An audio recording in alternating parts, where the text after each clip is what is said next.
Along the sea cliffs that surround the island of Hawaii, arches and sea stacks are formed where wild waves and tides exploit minute differences in the hardness of various layers of lava flow and airfall material, making strange, gravity-defying natural sculptures.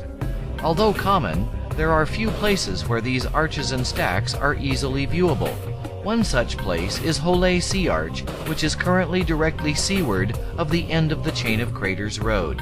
At Holei Sea Arch, the cliffs are 25 to 30 meters high, but many waves still spray and wash over them, so use caution when approaching and photographing the arch.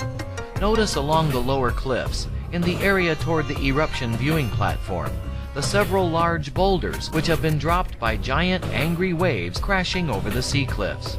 Imagine the power of a wave that would have enough force to deposit a several-ton boulder on a cliff 10 meters above the surface of the ocean.